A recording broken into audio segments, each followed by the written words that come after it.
So I'm going to be talking about the rise of democracy in Nigeria and Mexico today, and about like the different factors that changed because of this change to democracy in both of these governments.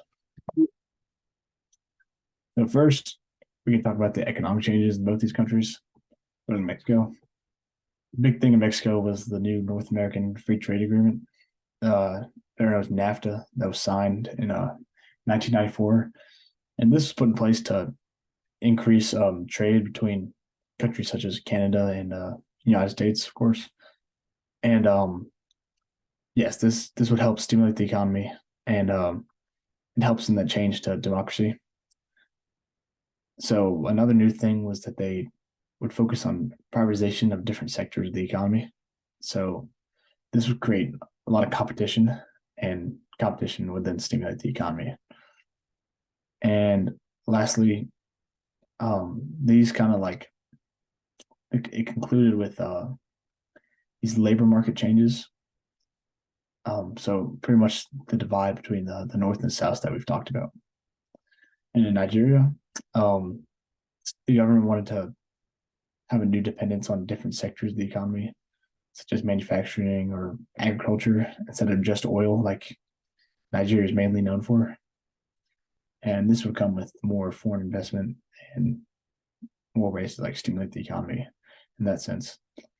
But Nigeria still struggles with corruption in the government, and it's not the most trusted democracy right now. So nextly, we talk about civil society in both these countries.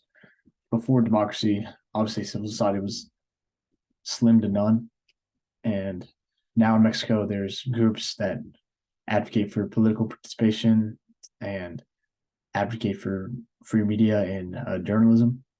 Though Mexico does struggle with the safety of journalism, it's now a recognized as like a freedom of speech is now recognized in this new democracy. And it is also, just like Nigeria, focused on this. I wrote non-governmental voting on the slide, but I meant like the voting is not influenced by the government anymore. It's like votes are counted and taken by an outside source so that it can limit corruption and theoretically get rid of corruption in the voting system. And in Nigeria, there's a big movement called Bring Back the Girls, Bring Back Our Girls. Started in 2014 when schoolgirls were abducted.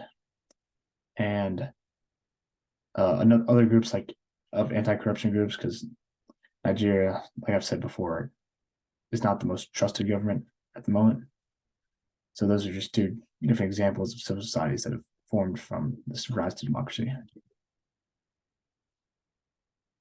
Also, the political pluralism that has formed from in this change from rise in this change to democracy. Both before it was obviously like a dominant or to a one party system. Now both have multi-party systems that can reach out to many groups, many different ethnic groups, to kind of cover all these cleavages in both the countries. And in Mexico, we finally see an emergence of opposition parties.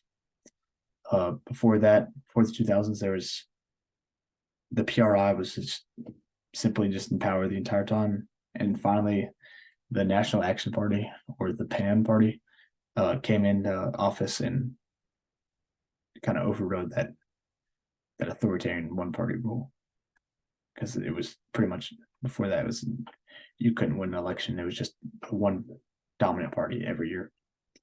And like I said before, the electoral reforms, the votes being counted away from the government, not by the government, as well as a new diverse political representation. Like I said, with the new multi-party system, can cover all different cleavages in Mexico. Nigeria has a similar situation. The People's Democratic Party was the first party that was after the kind of overrule of that authoritarian rule, and now there's parties such as the All Progress Congress, and these parties can, it's just a fair election where they both can be voted on, and different ethnic groups can vote for each of these parties, which is a big cleavage in Nigeria. And lastly, I kind of wrote this big because in both these countries there's new freedom of press, which was unseen before, and yeah, this freedom of press has created these civil societies. And I'll just go to the last page. Yeah, this freedom of press has been able to have an effect on all four of these, or all three of these things, with a lot of new economic changes, new civil societies, and new political pluralism. Having the ability to talk and advocate for these things has made a big deal for this new rise to democracy. And that's all I got for today. Just speaking about the rise of democracy in Nigeria and Mexico.